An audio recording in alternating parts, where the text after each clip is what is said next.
রমজান মানে হলো রোজা রাখা, তারাবির নামাজ পড়া, আর সাহরি খাওয়া, ইফতার খাওয়া, ব্যাস। রোজা, তারাবি, সাহরি, ইফতার, এই 4 জিনিসের নাম হলো আমাদের মুসলমানদের রমজান মাস।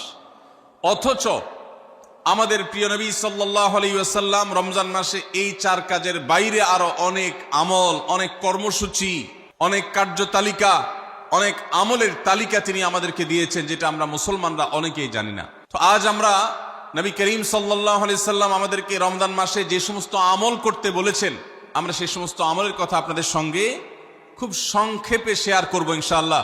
কারণ আমি নবী করিম সাল্লাল্লাহু আলাইহি সাল্লামের হাদিস থেকে এবং কোরআনে করিম থেকেও 27টি আমলের কথা আপনাদের সঙ্গে শেয়ার করব ইনশাআল্লাহ, যার সবগুলোই রমাদানের জন্য স্পেশাল, তবে অনেকগুলো রমজানের বাইরের সময়ও আমাদের পালনীয় এবং করণীয়। রমাদান কেন্দ্রিক যে সমস্ত আমল, যে সমস্ত করণীয় আমাদের আছে, তার মধ্যে প্রথম করণীয় হলো শাবানের 29 তারিখে পশ্চিম আকাশে রমজানের চাঁদ তালাশ করা। এটা একটা আমল। কোন দিন চাঁদ তালাশ করবেন? শাবানের 29 তারিখ। এই বছর আমাদের দেশে শাবানের 29 তারিখ কবে হচ্ছে? রোজা কবে থেকে শুরু হচ্ছে? তাহলে 29শে শাবান সন্ধ্যায়, যেদিন থেকে রোজা হওয়ার সম্ভাবনা আছে, সেই দিন সন্ধ্যায় মাগরিবের আগে পশ্চিম আকাশের দিকে চাঁদ অনুসন্ধান করার চেষ্টা করে তাকাবেন। পশ্চিম আকাশে চাঁদ অনুসন্ধান করার জন্য যদি চেষ্টা করেন, একটু খোঁজার চেষ্টা করেন, চাঁদ দেখতে যদি পান তো ভালো, এমনকি যদি চাঁদ দেখতে নাও পান, চাঁদ দেখার চেষ্টা যে করেছেন এর কারণ আপনার আমল নামাতে সওয়াব লেখা হবে, একটা সুন্নত আদায় করার সওয়াব। ভাইরা আমার, আমরা আমাদের ছেলেবেলায়, আমাদের শৈশবে রমজানের আনন্দ আঁচ করতাম পশ্চিম আকাশের চাঁদ দেখে। ঈদের আনন্দের সূচনা এবং শুরুই হতো ঈদের চাঁদ দেখার মধ্য দিয়ে। এমন একটা সময় আমরা এখন এসে পৌঁছেছি, যেই সময়ে সবাই চাঁদ তালাশ করে, কিন্তু সেটা আকাশে না, ফেসবুকে। ঠিক না বে ঠিক? চাঁদ কি ফেসবুকে উঠে না আকাশে উঠে? তাহলে সবাই যদি ফেসবুকে চাঁদ তালাশ করেন, আকাশে চাঁদ দেখবে কে? ও ইসলামী ফাউন্ডেশনের হেলাল কমিটি, চাঁদ দেখা কমিটির কিছু মানুষ, তাদের উপরে নির্ভর করে 18-20 কোটি মানুষ তারা ফেসবুকে তাকায় আস। এটা খুবই দুর্ভাগ্যজনক একটা বাস্তবতা। নবী করিম সাল্লাল্লাহু আলাইহি সাল্লামের হাদিসটা আমরা লক্ষ্য করি, তিনি বলেছেন, সুমু লিরুইয়াতিহি ওয়া আফতিরু লিরুইয়াতিহি, তোমরা চাঁদ দেখে সিয়াম সাধনা করবে, চাঁদ দেখে রমাদান উদযাপন করবে, চাঁদ দেখে রমাদানের ইবাদত বন্দেগী করবে, আর চাঁদ দেখে তোমরা ঈদ উদযাপন করবে। চাঁদ দেখে তিনি আমাদেরকে রোজা রাখতে বলেছেন, অতএব চাঁদ দেখতে হবে কি হবে না? ভাইরা আমার, বিলুপ্ত হওয়া মৃত প্রায় সুন্নাহগুলোর মধ্যে থেকে একটা হলো চাঁদ তালাশ করার সুন্নাহ। এটা ফরজে কিফায়া, মুসলিম সমাজের কেউ যদি না করে সবাই গুনাহগার হবে। এটা খুবই রিস্কি একটা বিষয়, দুর্ভাগ্যজনক একটা বিষয় যে 20 কোটি মানুষের রমজান মাত্র মুষ্টিমেয় কয়েকজন মানুষের দেখার উপর নির্ভর করবে।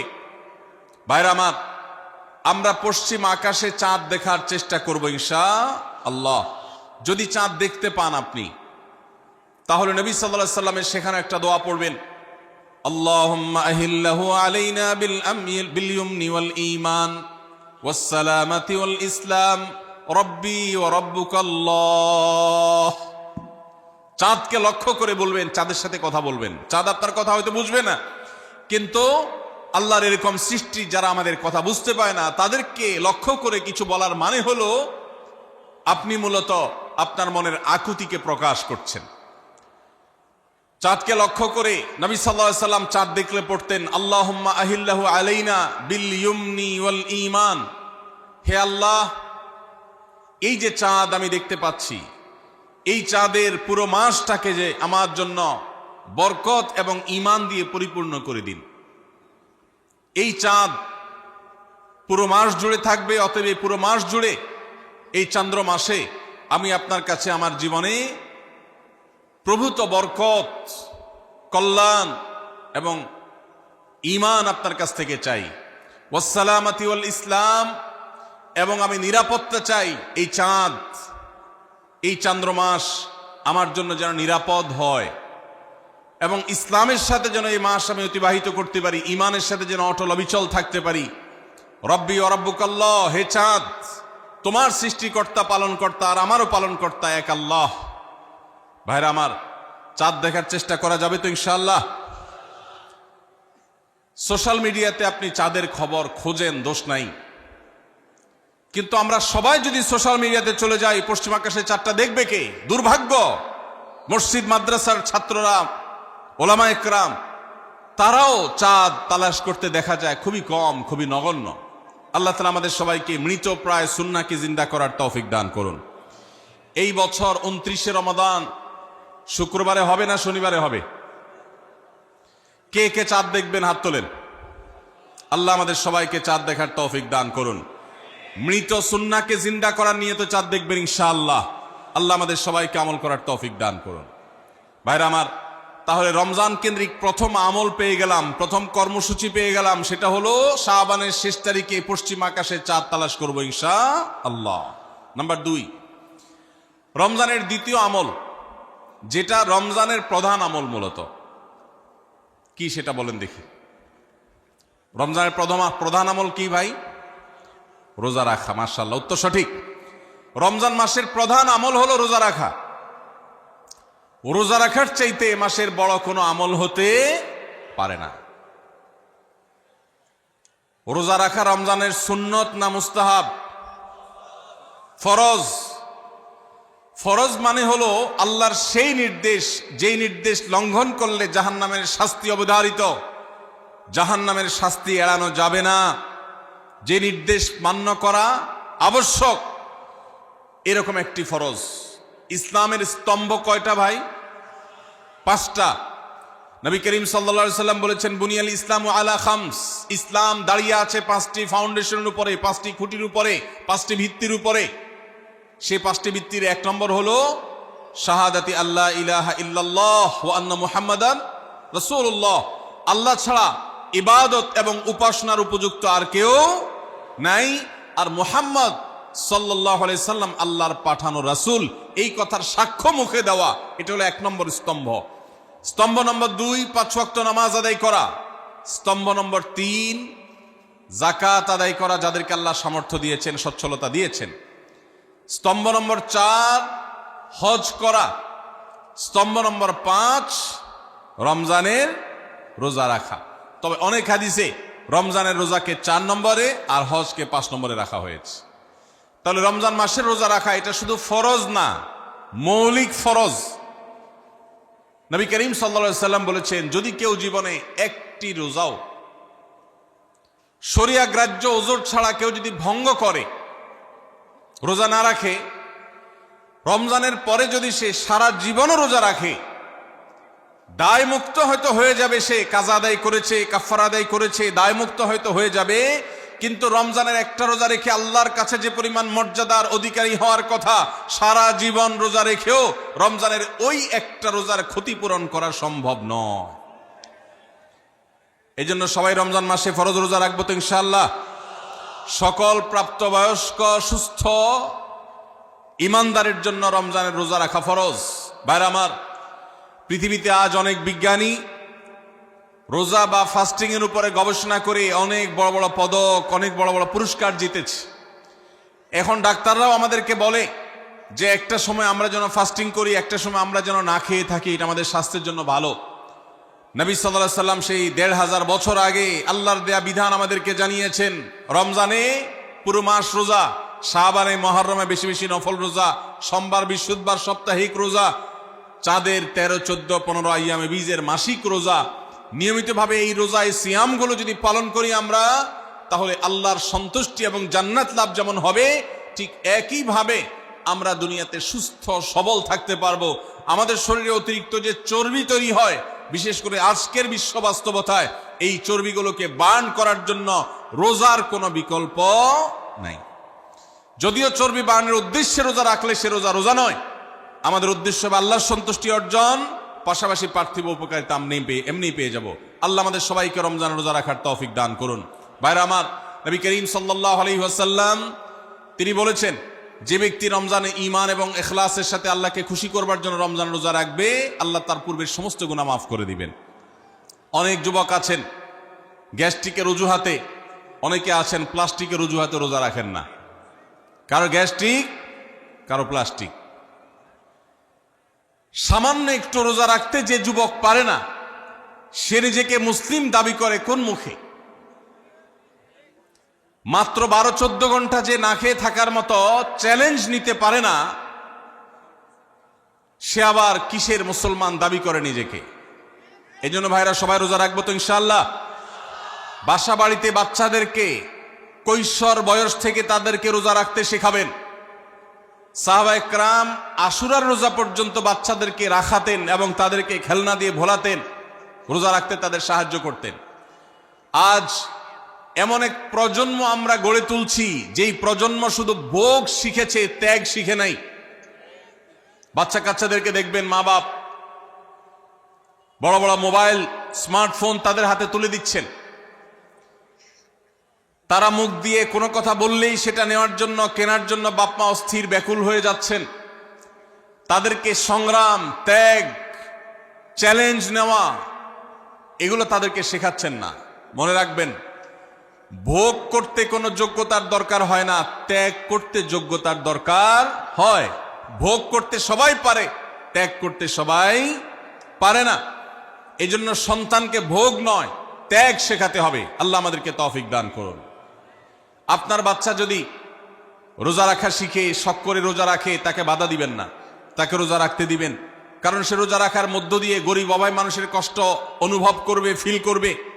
সে রোজা রাখার মধ্য দিয়ে আল্লাহর নৈকট্যের ফিলিংস তার মধ্যে আসবে, ইসলামী সংস্কৃতিকে সে অনুভব করবে, আঁচ করবে।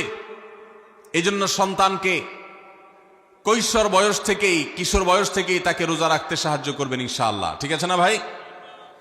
বাচ্চাদের প্রথম হয়তো রোজা অর্ধেক রাখবে, দুপুরে ভেঙে ফেলবে, এরপর না হয় বিকাল পর্যন্ত রাখবে, এরপর না হয় সন্ধ্যা পর্যন্ত রাখবে, কিন্তু অভ্যাস তাকে গড়ে তুলতে হবে। আল্লাহ আমাদেরকে তৌফিক দান করুন। ভাইরা আমার, তাহলে রমজানের প্রধান আমল রোজা রাখা। এই রোজা ইচ্ছাকৃত শরিয়া গ্রাহ্য ওজর ছাড়া ভাঙা জায়েজ নাই, হারাম। যদি কেউ ভাঙে অথবা না রাখে সে ফাসিক। অতএব এই রোজার চর্চা আমাদের করতে হবে। আল্লাহ আমাদের সবাইকে তৌফিক দান করুন। তাহলে 3 নম্বর আমল হলো রমজান মাসের, 2 নম্বর আমল হলো রমজান মাসে রোজা রাখা। 3 নম্বর আমল হলো রাতে তারাবির নামাজ আদায় করা। রাতে কি আদায় করা ভাই? তারাবির নামাজ আদায় করা কি ফরজ না নফল? ফরজ না সুন্নত? সুন্নত, সুন্নতে মুআক্কাদা। নবী করিম সাল্লাল্লাহু আলাইহি সাল্লাম বলেছেন, মান কামা রমাদানা ঈমানান ওয়া ইহতিসাবা গুফিরা লাহু মা তাকাদ্দামা মিন যামবি। যে ব্যক্তি রমজান মাসে রাতে দাঁড়িয়ে তারাবির নামাজ পড়বে, তার পূর্বের সমস্ত গুনাহ খাতা মাফ করে দেওয়া হবে। এই জন্য তারাবির নামাজ পড়বো তো ইনশাআল্লাহ। তারাবির নামাজ 4G গতিতে হবে না 5G গতিতে? কি বলেন? 4G না 5G? ভাইরা আমার, সব কিছুতে গতি ভালো না, সব কিছুতে গতি ভালো না। নেটের গতি যত বেশি হয় তত ভালো, কিন্তু নামাজের গতি, ইবাদত, সিজদার গতি, তারাবির গতি যত কম হয়, যত ধীরে ধীরে হয়, যত শান্তশিষ্টভাবে হয়, তত আল্লাহর কাছে বেশি মর্যাদাবান হয়। অতএব মহল্লার হাফেজ সাহেবদেরকে তাড়াতাড়ি নামাজ শেষ করার জন্য দৌড়ের উপর রাখবেন। ক্রিকেট খেলা আছে হুজুর, আজকে একটু খেয়াল রাখেন, বলবেন। ভাইরা আমার, আমরা তারাবির নামাজের কথা যখন স্মৃতিতে, কল্পনায় আমরা ভাবি, তখন আমাদের স্মৃতিতে তুফান মিল মার্কা একটা নামাজ ভেসে উঠে। ঠিক না বে ঠিক? 5 ওয়াক্ত নামাজ এত তাড়াহুড়া করা হয় না তারাবি যত। অথচ তারাবি এটা তারবিহার এর বহু বচন, আরবি শব্দ, যার অর্থ হলো আরামের সাথে, ধীরস্থিরতার সাথে, রেস্ট করে করে যে নামাজ আদায় করা হয় তার নাম তারাবি। নাম হলো আরামের সাথে করা, আর আমরা করি ব্যারামের সাথে, তাড়াহুড়ো করে। এই জন্য এলাকা এলাকা তারাবি ধীরে ধীরে পড়ার জন্য উদ্যোগ নেবেন তো ইনশাআল্লাহ। ইমাম সাহেবদেরকে, হাফেজ সাহেবদেরকে উদ্বুদ্ধ করবেন, ভাই হুলস্থুল করবেন না, কি পড়েন কিচ্ছু বুঝি না, এমন টান দেন শেষে যায় শুধু ইয়ালামুন তালামুন, আর এটা শুনে মনে করেন যে এখন স্টপ হয়েছে, এখন রুকুতে যাইতে হবে। এই নামাজ কি নামাজ? এটা তামাশা। ভাইরা আমার, স্পিডে তারাবি না পড়ে যদি একটু ধীরে তারাবি পড়া হয়, সর্বোচ্চ 15 থেকে 20 মিনিটের ডিফারেন্স হবে, এর বেশি না। মাত্র 15 মিনিটের জন্য আপনার পুরো নামাজকে আপনি বরবাদ করছেন। দেশের বেশিরভাগ মসজিদগুলোতে তুফান মিল মার্কা তারাবি পড়া হয়। এই তারাবি আল্লাহর কাছে কতটা গ্রহণযোগ্য হবে, এটা যথেষ্ট প্রশ্নবিদ্ধ বিষয়। আল্লাহ তাআলা আমাদের সবাইকে ধীরস্থিরতার সাথে খুব শান্তভাবে তারাবির নামাজ আদায় করার তৌফিক দান করুন। চেষ্টা করা যাবে না ইনশাআল্লাহ? ভাইরা আমার, আল্লাহ রাব্বুল আলামিন নামাজের ক্ষেত্রে হুলস্থুলতা পছন্দ করেন না। যার নামাজ যত বেশি সময় নিয়ে আদায় করেন তিনি আল্লাহর কাছে তত শ্রেষ্ঠ, তত ভালো নামাজি। আর যার নামাজে যত হুলস্থুল করা হয় তার নামাজের কোয়ালিটি মর্যাদা আল্লাহর কাছে তত কম। অতএব আমরা রমজানের তৃতীয় আমল জানলাম তারাবির নামাজ, এবং সেটা ধীরস্থিরতার সাথে আদায় করবো। আল্লাহ আমাদের তৌফিক দান করুন। নাম্বার 4, সাহরি খাওয়া। সাহরি খাওয়া এটা রমজানের একটা আমল। আপনি সারা বছর লাঞ্চ করেন, ডিনার করেন, দুপুরের খানা খান, রাতের খানা খান, সকালে ব্রেকফাস্ট নাস্তা করেন, কিন্তু এর কোনোটা ইবাদত হয় না, এর কারণে আপনি সওয়াব পাবেন না। কিন্তু রমজান মাসে ভোর রাতে ঘুম থেকে উঠে যে আপনি খাবার খাবেন, এই খাবার খাওয়ার জন্য যে উঠলেন এবং খাইলেন, এর কারণে আপনার অ্যাকাউন্টে আপনার আমলনামা আল্লাহ তাআলা সওয়াব জমা করে দিবেন। আপনি রিওয়ার্ড পাবেন, বিনিময় পাবেন। কেন? কারণ নবী করিম সাল্লাল্লাহু আলাইহি সাল্লাম বলেছেন, তাসাহহারু ফাইন্না ফিস সাহুরি বারাকাহ। তোমরা সাহরির খাবার খাবে ভোর রাতে। রোজার মাসে রোজা রাখতে গিয়ে সাহরির খাবার খাবে কেন? কারণ সাহরির যে খানা, এই খানাতে আল্লাহ তাআলা বরকত রেখেছেন। এই খানা খাইলে তার জন্য আমাদের স্পিরিচুয়াল, আধ্যাত্মিক বিভিন্ন রকমের উপকারিতা আল্লাহ তাআলা এর মধ্যে নিহিত রেখেছেন। এর মধ্যে খাদ্য শক্তি আছে, আমাদের এনার্জি হবে শরীরে, রোজা রাখতে সহজ হবে। এর পাশাপাশি সাহরির খাবারে আলাদা একটা বরকত আছে, শেফা, বহুবিধ উপকারিতা আমাদের শরীরের, আমাদের মনের জন্য আল্লাহ তাআলা রেখেছেন। এই জন্য সাহরি খাওয়াটা আলাদা একটা ইবাদত।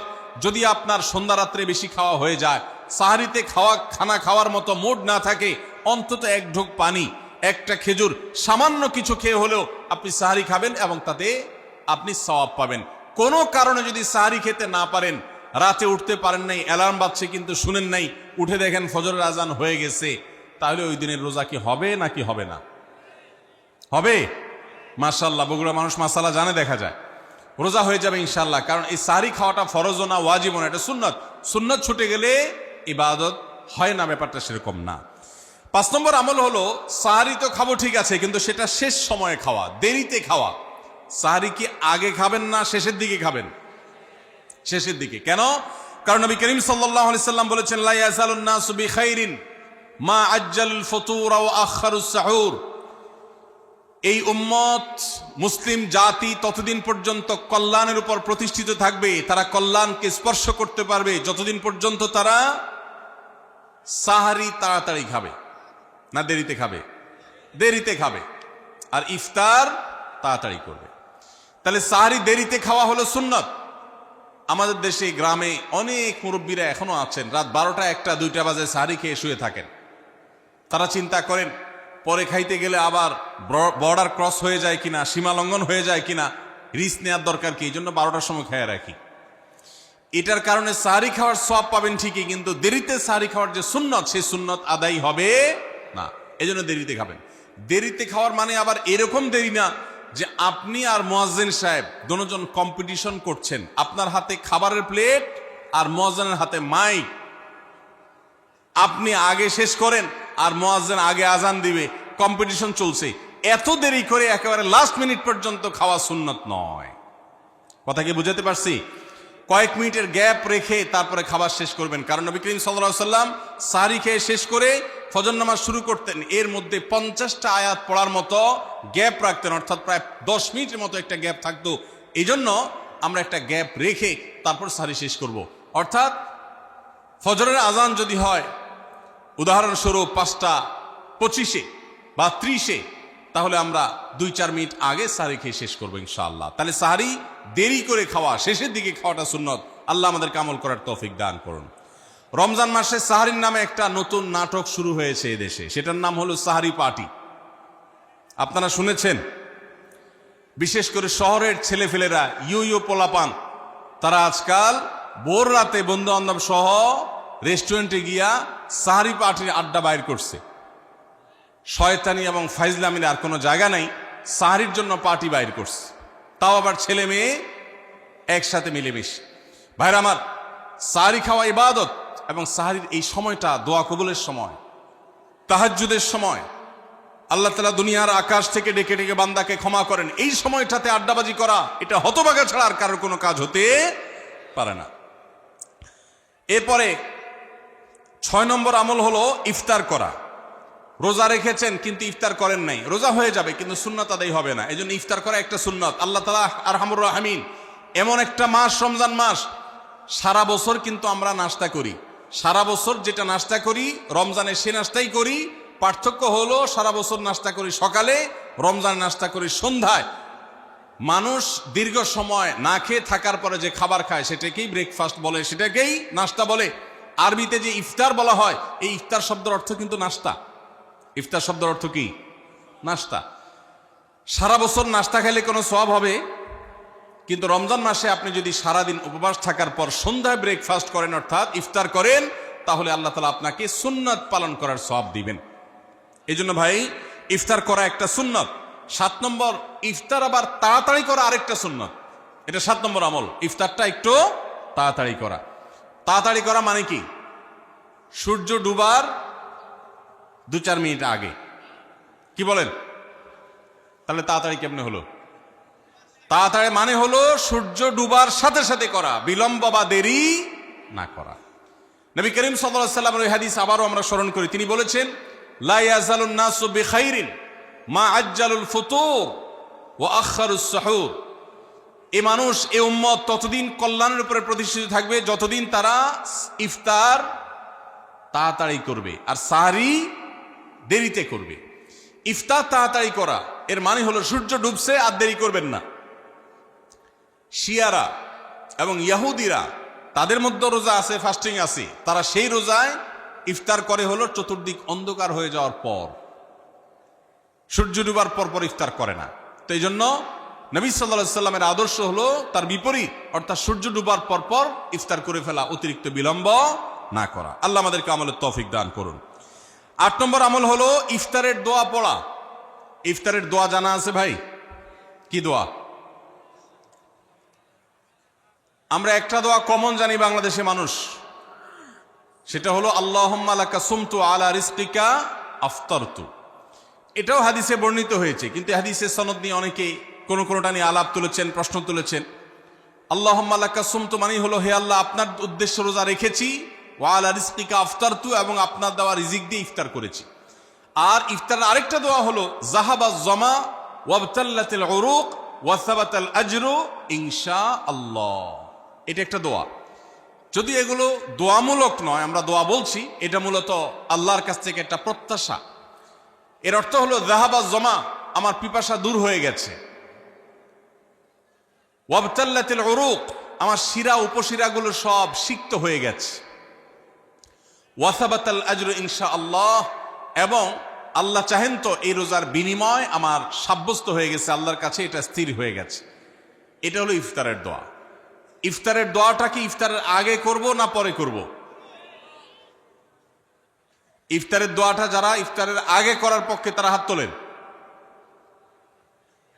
অল্প সংখ্যক মানুষ। আর বাকিরা সবাই কি পরের পক্ষে না মাঝখানের পক্ষেও আছেন লোক? সব পরের। মাশাআল্লাহ, সব সূক্ষ্ম সূক্ষ্ম মাসআলা দেখি গাবতলী মানুষ জানে, মাশাআল্লাহ, অনেক অগ্রসর দেখা যায়। আল্লাহ আমাদের সবাইকে দ্বীনের জন্য কবুল এবং মঞ্জুর করুন, মাশাআল্লাহ। ভাইরা আমার, ইফতারের দোয়াটা ইফতারের পরে করতে হয়, যেটা বেশিরভাগ মানুষ জানে না, কিন্তু আমি অবাক হলাম যে এখানে বেশিরভাগ মানুষ আপনারা জানেন, মাশাআল্লাহ, নলেজেবল মানুষ, বোঝা গেছে। ইফতারের দোয়ার অর্থের দিকে তাকালেই তো বোঝা যায় এটা আগে না পরে। দোয়ার অর্থের মধ্যে তাকালে আমরা দেখতে পাচ্ছি যে আল্লাহ শিরা উপশিরা সিক্ত হয়ে গেছে, পিপাসা দূর হয়ে গেছে, এগুলো তো ইফতারের পরেই হয়। অবশ্য আমি অর্থ আগে বলে দিছি, সেটা দেখে হয়তো আপনারা অনেকে বুঝে ফেলছেন, মাশাআল্লাহ। তো যাই হোক, ইফতারের শুরুতে বিসমিল্লাহ বলে ইফতার করব, আর শেষে এই দোয়া পড়বো। আল্লাহ আমাদেরকে আমলের তৌফিক দান করুন। 9 নম্বর হলো সাহরি এবং ইফতারে খেজুর খাওয়া। খেজুর দিয়ে সাহরি ইফতার করা। ইফতারে আপনি অন্য যা খান না খান, খেজুর দিয়ে খাবেন। নবী সাল্লাল্লাহু আলাইহি সাল্লাম আদা পাকা আদা খেজুর দিয়ে ইফতার করতেন, যেটাকে রোতাব বলা হয়। আর যদি সেটা না পাওয়া যেত সাধারণ যে কোনো খেজুর, সেটাও না পাওয়া গেলে একটু পানি খেয়ে তারপর তিনি ইফতার করতেন। আমরা ইফতারে খেজুর খেতে হয় সুন্নাহ, এটা আমরা জানি, কিন্তু যেটা জানি না সেটা হলো সাহারিতে খেজুর খাওয়া। ভোর রাতে সাহারিতে খেজুর খাওয়া সুন্নত, এটা আগে কে কে জানতেন? হাত তোলেন। আগে জানতেন? মাশাআল্লাহ, হাত নামান। গত বছর রমজানে সাহারিতে ভাত তরকারি যাই খাইছেন না খাইছেন, একটা হলো খেজুর খাইছেন, কারা কারা হাত তোলেন? মাশাআল্লাহ, এদিকে সব আমল করা মানুষ, মাশাআল্লাহ। তাহলে তার ওয়াজ টোয়াজের কোনো দরকার নাই। এত নলেজেবল মানুষ, এত আমলদার মানুষ যদি এলাকায় থাকে, তাহলে ওয়াজের দরকারটা কি? আল্লাহ আমাদের সবাইকে আমলের তৌফিক দান করুন। ভাইরা আমার, ইফতারে খেজুর খাওয়া যেমন সুন্নাত, সাহরিতেও খেজুর খাওয়া সুন্নাত, কিন্তু খেজুর খাওয়া কোনো ফরজ ওয়াজিব না। খেজুরের দাম বেশি হয়ে গেছে, আপনি কিনতে অপারক। যদি একটা খেজুরও পুরো রমজানে না খান, আপনার রোজার কোনো অসুবিধা হবে। তবে নবী সাল্লাল্লাহু আলাইহি ওয়াসাল্লাম যেহেতু ইফতার এবং সাহরিতে খেজুর খেতেন, আর খেজুরে প্রচুর পরিমাণ সুগার আছে, উপকারী, যেটা মানুষের স্বাস্থ্যের জন্য উপকারী, প্রচুর পরিমাণ এনার্জি আছে, খাদ্য শক্তি আছে, সারাদিন রোজা রেখে আমাদের যে সুগারের ঘাটতি হয় সেটা পূরণ করার জন্য সহায়ক হয়। এই জন্য সাহরি এবং ইফতারে খেজুর খাওয়া এমনিতেও উপকারী। আর নবী সাল্লাল্লাহু আলাইহি ওয়াসাল্লামের সুন্নাত, তিনি বলেছেন, নি'মা সাহুরুল মুমিনি আত-তামার, ইমানদারের সাহারির আইটেমের মধ্যে সবচেয়ে বেস্ট উত্তম হলো খেজুর। এই জন্য অন্য যাই খান না খান, একটু হলো, এক পিস হলো খেজুর খাবেন, ইনশাআল্লাহ সুন্নাত আদায় করার নিয়তে খেলে এই সুন্নাতটা আদায় হয়ে যাবে, আল্লাহ তাআলা তা চাহেন তো। তাহলে 9 নম্বর আমল পেলাম হলো সাহরি এবং ইফতারিতে খেজুর খাওয়া। 10 নম্বর আমল হলো সকল প্রকার পাপাচার বর্জন করা, গুনাহের কাজ থেকে বিরত থাকা। এইটা হলো রমজান মাসের দ্বিতীয় সর্বোচ্চ গুরুত্বপূর্ণ আমল। সিরিয়ালে আমরা 10 নম্বরে বলেছি, কিন্তু 27টা রমজানের স্পেশাল আমলের মধ্যে সবচেয়ে গুরুত্বপূর্ণ আমল হলো রোজা রাখা, আর দ্বিতীয় সর্বোচ্চ গুরুত্বপূর্ণ আমল হলো সব ধরনের পাপাচার বর্জন করা, গুনাহের কাজ ত্যাগ করা। যদি কেউ রমজানে রোজা রাখে, আবার চোখ দিয়ে হারাম জিনিস মোবাইলে দেখে, স্ক্রিনে দেখে, পত্রিকার পাতায় দেখে, অফলাইনে দেখে, পরনারীর দিকে তাকায় থাকে, সে যদি কান দিয়া হারাম জিনিস শুনে, গান বাদ্য, এই সমস্ত কিছু সে যদি উপভোগ করে, তাহলে তার এই রোজা আর উপোস থাকার মধ্যে কোনো পার্থক্য। মনে রাখবেন, রোজা শুধু পেটের হয় না, রোজা চোখের হয়, রোজা কানের হয়, রোজা হাতের হয়, রোজা মুখের হয়, রোজা শরীরের প্রত্যেকটা অঙ্গ প্রত্যঙ্গের হয়। একজন মানুষ যখন তার পুরো শরীরে রোজা করে, সে যখন সকল অঙ্গ প্রত্যঙ্গ দিয়ে আল্লাহর আনুগত্য করে, আল্লাহর নাফরমানি থেকে বেরিয়ে আসে, তখন সে সত্যিকারের রোজাদার হয়। আর যে শুধুমাত্র দিনের বেলায় পানাহার বর্জন করে, যৌনাচার বর্জন করে, আর সমস্ত পাপাচার অপকর্ম সে যথারীতি অন্য সময়ের মতো রমজান মাসেও করে, এই রোজাদার পেটের রোজা রেখেছে, কিন্তু তার শরীরের অন্য অন্য অঙ্গ প্রত্যঙ্গগুলো আল্লাহর কথা শুনে নাই, সো সেগুলো কিন্তু রোজা রাখে নাই। এই রোজা আল্লাহর কাছে মাকবুল এবং গ্রহণযোগ্য রোজা হতে পারে না। অতএব আমরা রমজান মাসে সব ধরনের গুনাহের কাজ বর্জন করবো তো ইনশাআল্লাহ। প্রিয় ভাইরা আমার, রোজা কিন্তু আমাদের সাথে কথা বলে। রোজার ভাষা আমরা অনেকে জানি না, কি বলে সেটা অনেকে বুঝি না, কিন্তু রোজা আমাদের সাথে কথা বলে। কি কথা? সিয়াম শব্দের অর্থ, আমরা যেটাকে রোজা বলছি সেটা কোরআনের ভাষায় বলা হয় সিয়াম, হাদিসে বলা হয়েছে সেটাকে সওম বা সিয়াম। এই সওম বা সিয়াম একই শব্দ, এর অর্থ হলো বিরত থাকা। এর অর্থ হলো কি ভাই? বিরত থাকা, ব্রেক দিতে জানা। আল্লাহ রাব্বুল আলামিন রোজার মতো ইবাদত দিয়েছেন আমাদেরকে জীবনে ব্রেক দেওয়ার অভ্যাস গড়ে তোলার জন্য। আমরা যেন ব্রেক দিতে শিখি, আমরা যেন থামতে শিখি, আমরা যেন নিজেদেরকে নিয়ন্ত্রণ করতে শিখি। ইসলামের যে বৈশিষ্ট্য, ইসলামের যে বিউটি, ইসলামের যে সৌন্দর্য, সেটা হলো ইসলাম পৃথিবীর মানুষকে আত্মনিয়ন্ত্রণ করবার কথা বলে। আজ ভোগবাদী পৃথিবীর যেদিকে তাকাবেন, চতুর্দিকে দেখতে পাবেন শুধু ভোগের হাতছানি। দুনিয়াটা মস্ত বড়, খাও দাও আর ফুর্তি করো, শুধুমাত্র ফুর্তি ফুর্তি এবং ফুর্তি, ভোগ এবং ভোগ এবং ভোগ। গোটা পৃথিবী আপনাকে ভোগের কথা বলবে, ত্যাগের কথা বলবে না। ইসলাম আপনাকে ত্যাগের কথা বলে। আপনি ঈদ উদযাপন করবেন, ঈদ উল ফিতর, সেখানে পর্যন্ত ইসলাম বলে আগে গরিবের বাসায় ফিতরা পৌঁছাবে, তারপর তুমি ঈদগাহে যাবে, ঈদের আনন্দ করবে। আপনি কোরবানির ঈদে পশু জবাই করে গোশত খাবেন, উৎসব করবেন, ইসলাম বলে ভালো কথা, তুমি উৎসব করবে, তোমাকে উৎসব করতেই দেওয়া হয়েছে, কিন্তু আগে গরিবের বাসায়ও গোশত পাঠাবে ঈদের, সেটা নিশ্চিত করবে, তার পাশাপাশি তুমি ঈদ উদযাপন করবে। আমরা যে রমজানের রোজা রাখি, এই রোজা আমাদেরকে বিরত থাকার কথা বলে। সেই বিরত থাকাটা কি? সেটা হলো আমরা যখন রোজা রাখি আমাদের পিপাসা হয়, আমাদের ক্ষুধা লাগে, পিপাসা হয়, আবার হাতের সামনে হয়তো পানিও আছে, আমার ক্ষুধা লাগে, হাতের সামনে হয়তো খাবারও আছে, কেউ দেখছেও না, সিসি ক্যামেরাও নেই, বদ্ধ রুমে কক্ষের মধ্যে, কিন্তু আমি রোজাদার। কোন রোজাদার রোজার মধ্যে খায়, পান করে? কেন?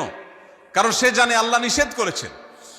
আমরা যখন ইফতার সামনে নিয়ে বসে থাকি সন্ধ্যাবেলায়, ভাইরা আমার, সারা বছর নাস্তা তো আল্লাহ তাআলা কম হোক বেশি হোক সবাইকে করার তৌফিক দেন, আমরা সবাই তো কম বেশি নাস্তা করি।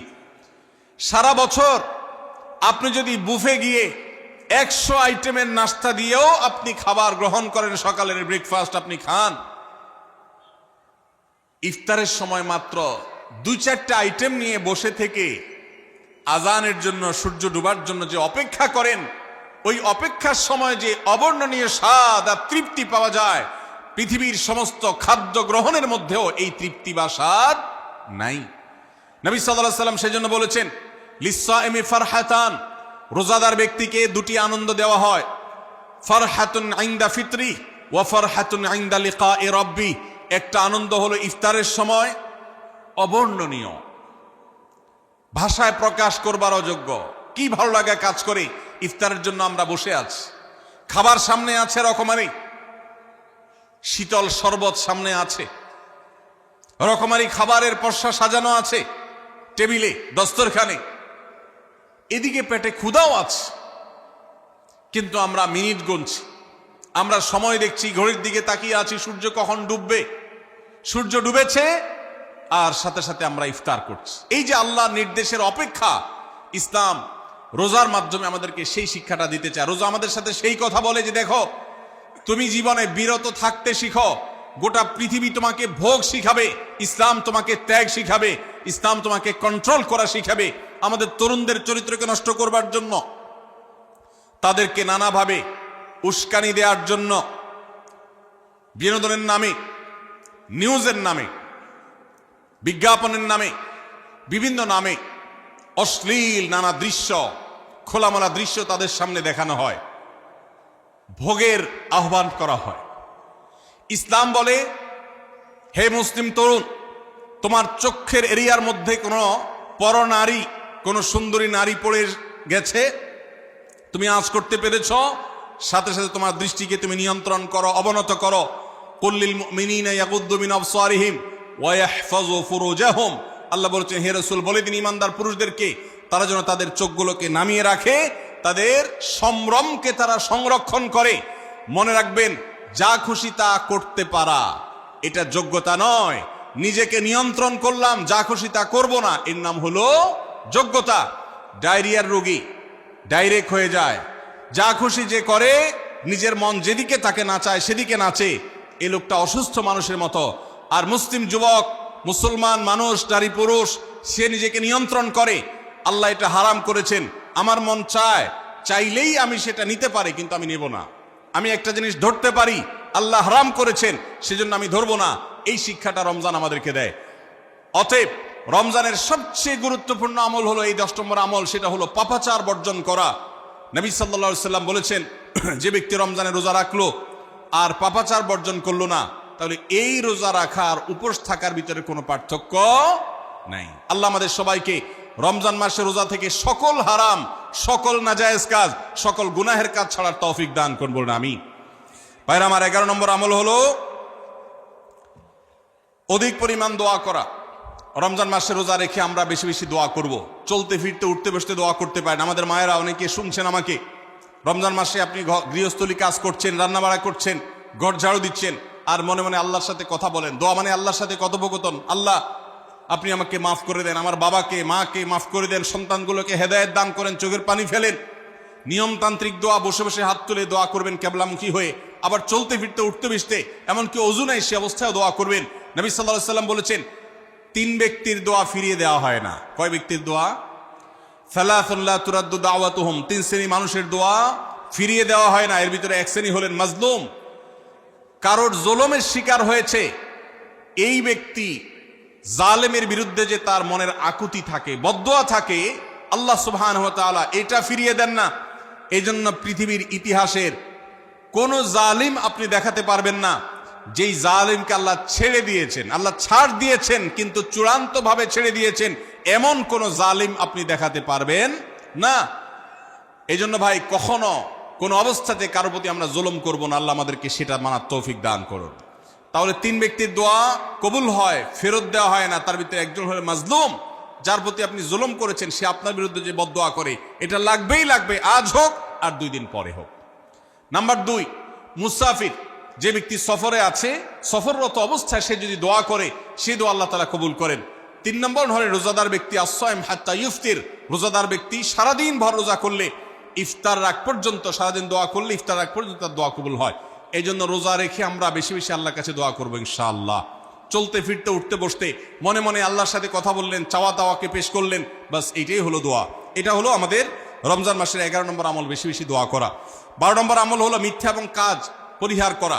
রমজানের সকল পাপাচার তো পরিহার করবই, বিশেষভাবে মিথ্যা কথা, মিথ্যা কাজ পরিহার করা। কারণ নবীজি সাল্লাল্লাহু আলাইহি ওয়াসাল্লাম এর জন্য আলাদা নির্দেশ করেছেন। তিনি বলেছেন, মাল্লাম ইয়াদা কাওলা যুরি ওয়াল আমালা বিহি ফালাইসা লিল্লাহি হাজা আন ইয়াদা তাআমাহু ওয়া শারাবা।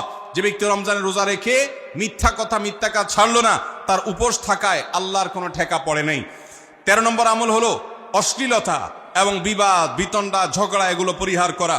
কারণ নবী করিম সাল্লাল্লাহু আলাইহি ওয়াসাল্লাম তিনি আমাদেরকে রমজান মাসে রোজা রেখে অশ্লীলতা পরিহার করতে বলেছেন। মোবাইলে হারাম জিনিস দেখলেন, টেলিভিশনে হারাম জিনিস দেখলেন, বা কোনো পত্রপত্রিকাতে খারাপ জিনিস, নিষিদ্ধ জিনিস দেখলেন, পরনারীর সৌন্দর্য দেখে আপনি হারাম স্বাদ নেয়ার চেষ্টা করলেন, তাহলে আপনার রোজার অঙ্গহানি হলো, রোজা প্রাণহানি হলো।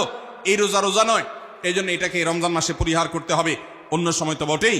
এবং সেই সাথে কেউ যদি আপনার সাথে ঝগড়া করতে আসে, নবীজি শিখাই দিয়েছেন, ফালিয়াকুল ইন্নী সায়েম, কেউ রোজা রাখা অবস্থায় ঝগড়া করতে আসলে বলবেন, ভাই আমি রোজাদার, আমি তোমার ঝগড়ার জবাব দিতে পারবো না। তাহলে ঝগড়া পরিহার করার জন্য রমজান মাসে আমরা এক্সারসাইজ করব। 14 নম্বর, যে কোনো ভালো কাজ, যে কোনো নেকামল রমজান মাসে বেশি বেশি করবেন। কেন? কারণ রমজানের শুরুতে একজন ঘোষক বলে, ইয়া বাগিয়াল খাইরি আকবিল, হে ভালো কাজ প্রত্যাশী, যে ভালো কাজ করতে চাও, রমজান মাসটাই হলো ভালো কাজের সওয়াব বেশি পাওয়ার। অতএব এই মাসে ভালো কাজ করে, নেকামল করে, ইবাদত করে, কোরআন তেলাওয়াত, জিকির, আজকার যত রকম আছে এগুলো করে জান্নাতের পথে অগ্রসর হয়ে যাও। 16 নম্বর আমল হলো রোজাদারকে ইফতার করানো, অর্থাৎ নিজে ইফতার করার পাশাপাশি অন্য কোন রোজাদারকে ইফতার করাইলে আল্লাহ তাআলা ওই রোজাদার যে পরিমাণ সওয়াব পাবেন, আপনাকেও সেই পরিমাণ সওয়াব দিবেন ইনশাআল্লাহ। 17 নম্বর আমল হলো বেশি বেশি কোরআনে কারীমের তেলাওয়াত করা। রমজান মাসে আল্লাহ তাআলা আমাদের সবাইকে, 15 নম্বর বাদ গেছে, মাশাআল্লাহ, এত মনোযোগ সহকারে কথা বলছে এবং নোট করছে দেখা যাচ্ছে। তাহলে আমরা আবার পেছনে যাচ্ছি ইনশাআল্লাহ। 15 নম্বর আমল হলো বেশি বেশি ইস্তেগফার করা। বেশি বেশি কি করা? ইস্তেগফার করা, অর্থাৎ ক্ষমা প্রার্থনা করা। কেন ক্ষমা প্রার্থনা বেশি করবেন? কারণ নবী করিম সাল্লাল্লাহু আলাইহি সাল্লাম বলেছেন, ওয়ালিল্লাহি উতাকাউ মিনান নার ওয়া যালিকা ফি কুল্লি লাইলা। রমজানের প্রত্যেক রাতে আল্লাহ তাআলা বহু মানুষকে জাহান্নাম থেকে মুক্ত ঘোষণা করেন। ভাইরা আমার, আমাদের পাপাচারের কারণে জাহান্নামীদের তালিকা নাম উঠে থাকলেও রমজানে আল্লাহ বহু মানুষকে ঠিক দেন যে এই লোককে জান্নাতি ঘোষণা করা হলো, জাহান্নাম থেকে মুক্ত ঘোষণা করা হলো। এই জন্য এই মাসে আল্লাহর কাছে বেশি বেশি মাফ চাইতে হয়, ইস্তেগফার করতে হয়, চোখের পানি ফেলে দোয়া করতে হয় যে আল্লাহ আপনি মাগফিরাত নসিব করেন। এটা হলো 15 নম্বর আমল। 16 নম্বর আমল হলো রোজাদারকে ইফতার করানো। নিজে ইফতার করবেন, পাশাপাশি রোজাদার ব্যক্তিকেও ইফতার করাবেন। নবী সাল্লাল্লাহু আলাইহি সাল্লাম বলেছেন, যদি কোনো ব্যক্তি কোনো রোজাদারকে ইফতার করায়, তাহলে যেই ব্যক্তি তাকে ইফতার করানেন তার রোজার সওয়াব তো সে পাবেই, আপনি ইফতার করায়া সমপরিমাণ সওয়াব লাভ করবেন ইনশাআল্লাহ। অতএব মসজিদে ইফতার দেওয়ার ব্যবস্থা করা যেতে পারে, রাস্তাঘাটে, বিশেষ করে পাবলিক পরিবহনে, এমনকি প্রাইভেট গাড়িতেও সন্ধ্যার সময়, ইফতারের সময় অনেক সময় খাবার থাকে না, তখন আপনি রাস্তায় দাঁড়িয়ে যদি সামান্য একটু খেজুর, সামান্য একটু পানি বিতরণ করতে পারেন, তাইলে সওয়াবটা পাওয়া যেতে পারে। আপনার বাসায় আশেপাশে অনেক অভাবী মানুষ আছে, তাদের বাসায় আপনি ইফতার পৌঁছে দিতে পারেন। এর মাধ্যমে রোজাদারকে ইফতার করানোর সওয়াব পেতে পারেন। 17 নম্বর আমল হলো বেশি বেশি কোরআনে কারীমের তেলাওয়াত করা। কোরআনে কারীমের তেলাওয়াত রমজান মাসে বেশি বেশি করব। কেন? কারণ হলো এই মাসটাই হলো কোরআন নাজিলের মাস। আল্লাহ তাআলা রমজান মাসে কোরআন নাজিল করেছেন। আল্লাহ বলেছেন, শাহরু রমাদান আল্লাযী উনজিলা ফীহিল কুরআন হুদাল লিন-নাসি ওয়া বায়িনাতিন মিনাল হুদা ওয়াল ফুরকান রমজান মাস এমন মাস যে মাসে আল্লাহ তাআলা কোরআন নাজিল করেছেন, এই জন্য এই মাসে বেশি বেশি কোরআন তেলাওয়াত করতে হবে। নবী করিম সাল্লাল্লাহু আলাইহি সাল্লাম বেশি বেশি রমজান মাসে কোরআন তেলাওয়াত করতেন। আমাদের পূর্বসূরি সালাফগণ কেউ কেউ রমজান মাসে অন্য সব আমল কমিয়ে দিয়ে কোরআন তেলাওয়াতটা সবচেয়ে বেশি করতেন। এই জন্য দিনে এবং রাতে বেশি বেশি করে কোরআন শুদ্ধতার সাথে সৌন্দর্যের সাথে তেলাওয়াত করব, অর্থ সহকারে বুঝে পড়ার চেষ্টাও পাশাপাশি করব ইনশাআল্লাহ। 18 নম্বর আমল হলো কোরআন পরস্পরকে শোনাশুনি করা, বুঝে পড়া। অর্থাৎ আপনি কোরআন তেলাওয়াত করবেন, আপনার স্ত্রী শুনবে, আপনার মা শুনবে, আপনার বোন শুনবে, আবার তারা তেলাওয়াত করবে, আপনি শুনবেন। আমরা তারাবির নামাজে এক পক্ষীয় তেলাওয়াত শুনি, হাফেজ সাহেব তেলাওয়াত করেন, আমরা শুনি, কিন্তু আমরা তেলাওয়াত করে আরেকজন শুনবে, এটা হয় না। নবী সাল্লাল্লাহু আলাইহি সাল্লাম রমজান মাস আসলে জিবরিল ফেরেশতার সাথে কোরআন শোনাশুনি করতেন। জিবরিল তেলাওয়াত করতেন, নবীজি শুনতেন, আবার আমাদের নবীজি তেলাওয়াত করতেন, জিবরিল শুনতেন। এটা একটা সুন্নত। এই সুন্নতটা বিলুপ্ত হয়ে গেছে, এটা নিয়ে চর্চা নাই। এই জন্য আমরা এটা বাসা বাড়িতে নতুন করে জিন্দা করব। আল্লাহ আমাদেরকে তৌফিক দান করুন। 19 নম্বর আমল হলো দান সাদাকা বেশি বেশি করা। নবীজি সাল্লাল্লাহু আলাইহি সাল্লাম এমনিতেই প্রচুর পরিমাণ দান করতেন, কিন্তু রমজান আসলে তার দানশীলতার পরিমাণ আরো বেড়ে যেত। এই জন্য অভাবী, প্রতিবেশী, গরিব, দুঃখী সবার ঘরে ঘরে আমরা আমাদের সাধ্য অনুযায়ী দান পৌঁছানোর চেষ্টা করব রমজান উপলক্ষে। এটা রমজানের 19 নম্বর স্পেশাল আমল, বিশেষ আমল। 20 নম্বর রমজানের কর্মসূচি হলো ভোর রাতে দোয়া করা। কারণ সারা বছর ভোর রাতে তাহাজ্জুদের নামাজ পড়া বা দোয়া করার সুযোগ আমাদের হয় না, কিন্তু রমজানের সাহরি খেতে তো এমনি উঠেন, অতএব এই টাইমে দোয়া কবুল হয়। 24 ঘন্টার ভিতরে দোয়া কবুলের সবচেয়ে মোক্ষম সুযোগ, সবচেয়ে আদর্শ সময় হলো এই তাহাজ্জুদের সময়টা। ভাইরা আমার, ঢাকার একটি বড় কোম্পানি, বাংলাদেশের সবচেয়ে বড় শিল্প প্রতিষ্ঠান বললে ভুল হয়তো হবে না, অন্তত এটুকু বলা যায় যে প্রথম 3-4টি বড় প্রতিষ্ঠানের একটি। এরকম একটা প্রতিষ্ঠানের একজন কর্মকর্তা বছর 2-3 আগে আমার সাথে হঠাৎ দেখা। তিনি আমাকে দেখে বেশ আবেগ আপ্লুত হলেন এবং অনেকটা জড়িয়ে ধরলেন এবং বললেন, ভাই, আপনার একটি আলোচনা থেকে আমার জীবনের ভিতরে এমন এক পরিবর্তন আসছে যেটা অকল্পনীয়, অভাবনীয়। হয়ে জানতে চাইলাম কোনটা সেটা। তখন তিনি বললেন, ভাই, আমার জীবনে এমন একটা রোগ হয়েছে, যেই রোগ ট্রিটমেন্ট করার জন্য দেশে বিদেশে বিভিন্ন জায়গায় গিয়েছি, কোনো চিকিৎসা এর আমি পাই নাই। শেষ পর্যন্ত আশাহত হয়ে চাকরি ছেড়ে দিয়ে, শহর ছেড়ে দিয়ে গ্রামে গিয়ে বসবাস করা শুরু করছি এবং মৃত্যুর জন্য অপেক্ষা করছি। এর মধ্যে আপনার একটা আলোচনার ক্লিপ আমার চোখের সামনে আসলো সোশ্যাল মিডিয়ায়, তো এটা শুনলাম। সে আলোচনাটা ছিল আল্লাহর কাছ থেকে অসাধ্য সাধন করার সময় হলো ভোর রাত, তাহাজ্জুদের সময়। আমি এই আলোচনা পুরোটা শোনার পর ওই রাতেই আমি ঘুম থেকে উঠে ভোর রাতে তাহাজ্জুদ পড়ে আল্লাহর কাছে বুক ভাসিয়ে মন ভরে কাঁদলাম, দোয়া করলাম। ওই ভাই বললেন যে আমি এত দোয়া করলাম, দোয়া করতে করতে দীর্ঘ সময় আমি পরিতৃপ্ত হলাম, আমার দোয়া শেষ হয়ে গেল। এরপর দোয়া করে শেষ করার পর ফজর নামাজের সময় হয়ে গেছে, আমার ফিল হলো, অনুভব হলো যে আমার শরীরে আর কোনো রোগবালাই এখন মনে হয় নাই। এবং তিনি গত 2 দিন আগেও তার সাথে আমি দেখা করলাম ঢাকায়, গতকালকে দেখা করলাম, 2 দিন আগে না, মাত্র 1 দিন আগে দেখা করলাম। তিনি এখন সুস্থ সবল হয়ে আবার তার চাকরিতে ফিরে গিয়ে স্বপদে সমহিমায় আছেন। তিনি এক সহকর্মীকে ডেকে আমার সামনে বলছেন, এই তোমরা বলো তো, আমি আগে শারীরিকভাবে বেশি ফিট ছিলাম নাকি এখন বেশি ফিট? তখন তার সহকর্মী আমার সামনে বলছে, স্যার, আপনি আগে অনেক বেশি রাগারাগি করতেন, আপনি হট মেজাজি ছিলেন, অনেক বেশি অসুস্থ হয়ে যেতেন কিছু হলেই, কিন্তু এখন আপনি সে আগের সময়ের তুলনায় অনেক বেশি সুস্থ এবং ফিট।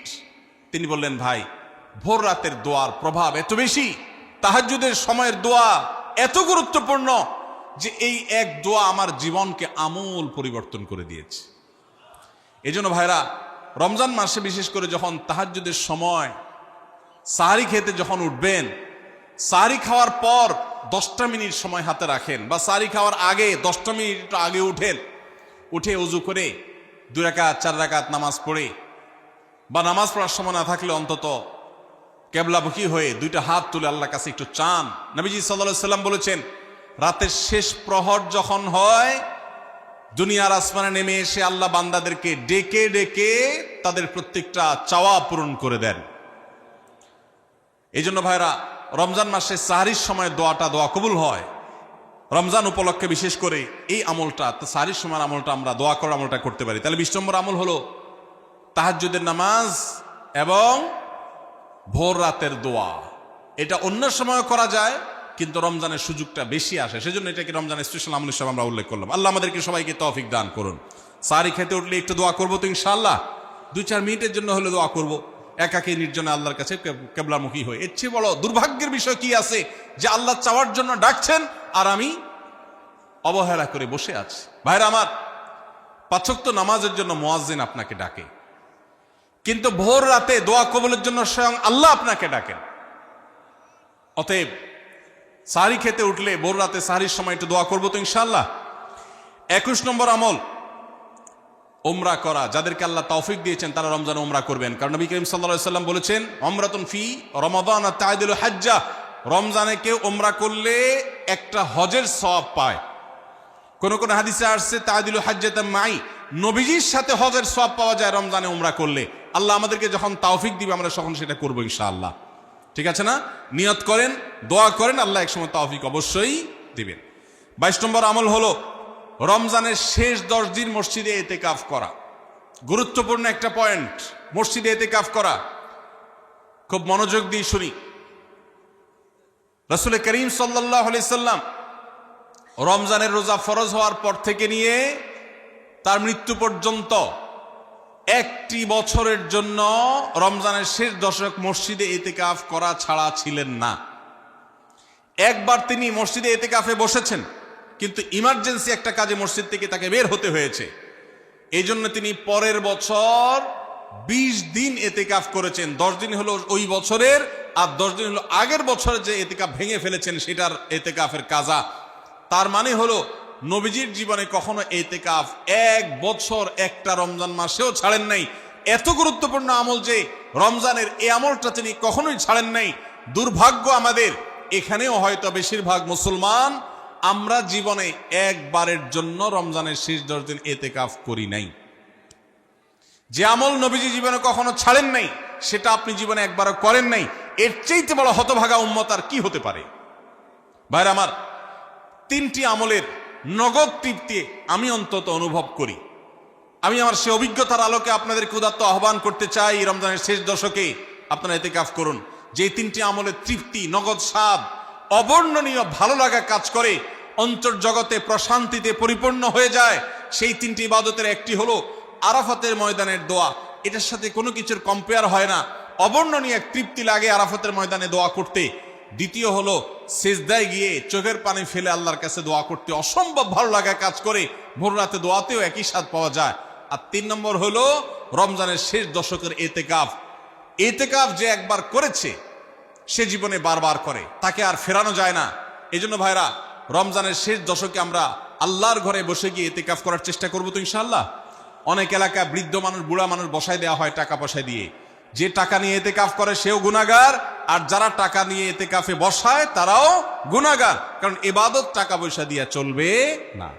রমজানের শেষ দশক মসজিদে ইতিকাফ করবো তো ইনশাআল্লাহ।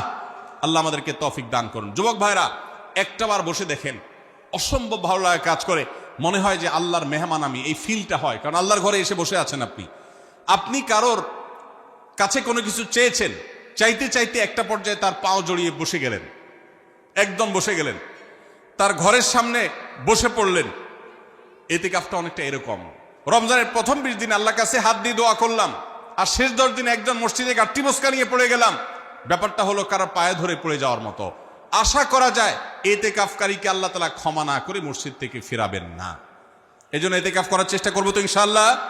আমরা ব্যস্ততার অজুহাত দেই। ভাইরা আমার, যে কোনো মুহূর্তে দুনিয়া থেকে চলে যেতে হতে পারে। এই জন্য এই রমজানে প্ল্যান করেন, যত ব্যস্ত হন না কেন। আমি তো আমার সমস্ত ব্যস্ততাকে এক পাশে ঠেলে রেখে, আল্লাহ আমাকে যখন থেকে তৌফিক দিয়েছেন রমজানের শেষ দশকে ইতিকাফ ছাড়া বাইরে থাকবো এটা চিন্তাও করি না। এই জন্য যুবক ভাইদেরকে বলবো, প্রত্যেকটা মহল্লাতে 2 জন 5 জন 10 জন করে যুবকরা বসেন, কোরআনের গ্রুপ স্টাডি করেন, কোরআনের পাঠচক্র করেন, নিজেরা কোরআন হাদিসের আলোচনা করেন, রোনাজারি এবং দোয়া করেন, 10টা দিন আল্লাহর সাথে কানেক্টেড হওয়ার চেষ্টা করেন, 12 মাস ইবাদত দাওয়াতের কাজ ইসলামের কাজ করবেন, ইনশাআল্লাহ সেখানে বরকত পাবেন। রমজানের শেষ দশকে ইতিকাফ করবেন তো ইনশাআল্লাহ। আল্লাহ আমাদের সবাইকে তৌফিক দান করুন। 23 নম্বর আমল হলো শেষ দশকে ইবাদতের মাত্রা বাড়িয়ে দেওয়া। আমরা উল্টাটা করি। আমাদের দেশে রমজানের প্রথম দশকে মসজিদ ফুল হয়ে, বারান্দা ফুল হয়ে, রাস্তায়ও মুসল্লি দাঁড়ায়। আর 10 রমজান চলে গেলে 20 রমজান পর্যন্ত বাহিরের মুসল্লি কমতে কমতে বারান্দার মুসল্লি কমে ভিতরে চলে আসে। আর শেষ 10 দিনে আসলে, ঈদের দিনগুলো যখন কাছে আসে, তখন 5 ওয়াক্ত নামাজের ওই নিয়মিত মুসল্লি ছাড়া বাকিগুলো সব উদাও হয়ে যায়। নবী সাল্লাল্লাহু আলাইহি সাল্লাম কি করতেন? তার উল্টাটা।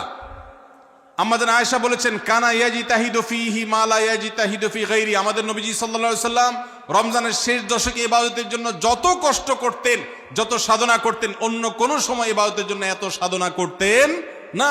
অথচ আমরা দেখা যায় শেষ দশক অবহেলা কাটাই। এই জন্য ভাইরা, শেষ দশকে ইবাদতের পরিমাণ আরো বাড়িয়ে দিতে হবে, আমলের পরিমাণ বাড়িয়ে দিতে হবে। এটাই আল্লাহ তাআলার নির্দেশনা, সেটাই রমজানের শেষ দশকের আমল। 24 নম্বর আমল হলো শেষ দশকে পরিবারকে ঘুম থেকে ডেকে তোলা। এটা আলাদা সুন্নাহ। নবী সাল্লাল্লাহু আলাইহি সাল্লাম রমজানের শেষ দশক হলে কানা ইযা দাখালাল আশর আহইয়া লাইলা ওয়া আইকাযা আহলা। তিনি পরিবারকে ঘুম থেকে ডেকে তুলতেন এবং স্ত্রী সঙ্গ ত্যাগ করতেন। শেষ দশক কোমর বেঁধে ইবাদত করতেন। এটা 24 নম্বর আমল। তাহলে শেষ দশক পরিবারকে ঘুম থেকে ডেকে তোলা। নবীজি অন্য কোনো সময় ঘুম থেকে ইবাদতের জন্য ডাকতেন না, নফল নামাজ যার ইচ্ছা সে পড়বে, যার ইচ্ছা পড়বে না। কিন্তু শেষ দশক এত বড় অফার, এত বড় সুযোগ, কারণ লাইলাতুল কদর শেষ দশকে আছে। এই জন্য এই দশকে ইবাদতের জন্য পরিবারকে তিনি ডেকে তুলতেন। তারা শুয়ে থাকুক, তিনি এটা সহ্য করতেন না। এই জন্য 24 নম্বর আমল হলো রমজানের শেষ দশকে পরিবারকে ঘুম থেকে ডেকে তোলা এবং স্ত্রী সঙ্গ ত্যাগ করা শেষ দশকের জন্য। 25 নম্বর আমল হলো লাইলাতুল কদর অনুসন্ধান করা। রমজানের শেষ দশকের প্রত্যেকটা রাতে কিন্তু শবে কদর হতে পারে। বিশেষ করে বেজোড় রাতে 21, 23, 25, 27, 29 এই রাতগুলোতে লাইলাতুল কদর হওয়ার সম্ভাবনা অনেক জোরালো। সৌদি আরবের মানুষ তাদের বেজোড় রাতে তালাশ করবে, আমরা আমাদের বেজোড় রাতে তালাশ করব ইনশাআল্লাহ। নবীজি সাল্লাল্লাহু আলাইহি সাল্লাম বলেছেন যে তাহাররাউ লাইলাতুল কদর ফিল বিতি মিনাল আশরিল আওয়াখির মিন রমাদান। রমজানের শেষ দশকের বেজোড় রাতগুলোতে তোমরা শবে কদর হতে পারে সে আশা বেশি বেশি করে ইবাদত বন্দেগী করো। লাইলাতুল কদরের ইবাদতকে আল্লাহ বলেছেন লাইলাতুল কদরে খায়রুম মিন আলফি শাহর।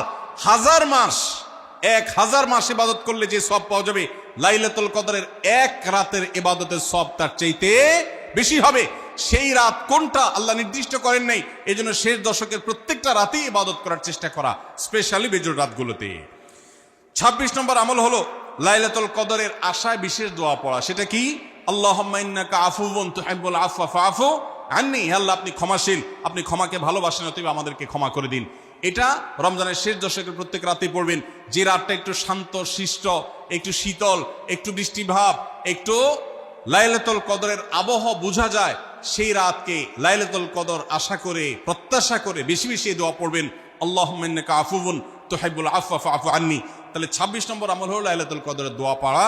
আর 27 নম্বর সর্বশেষ আমল হলো ফিতরা আদায় করা। অর্থাৎ রমজান মাসের রোজাতে যদি ভুল ত্রুটি হয়, এটা রিফাইন্ডের কাজ হয়ে যায়, রিফ্রেশমেন্টের কাজ হয়ে যায়। ফিতরার মাধ্যমে প্রত্যেক সচ্ছল ব্যক্তি তার নিজের পক্ষ থেকে, নিজের স্ত্রী এবং নিজের ছোট বাচ্চাদের তরফ থেকে ফিতরা আদায় করবেন। প্রাপ্তবয়স্ক সন্তান থাকলে তারা তাদেরটা আদায় করবে, আর না হলে বাপও তাদেরটা আদায় করতে পারে। ফিতরা স্বরূপ গরিবদের বাসায় একদিনের খাবার এটা পৌঁছে দিতে হবে। এটা হলো ফিতরা। ঈদের নামাজের আগ পর্যন্ত এটা আদায় করার নির্দেশ নবী সাল্লাল্লাহু আলাইহি সাল্লাম দিয়েছেন। তাহলে 27 নম্বর আমল হলো ফিতরা আদায়। এটার মাধ্যমে রমজানের আমল শেষ হয়ে যাবে।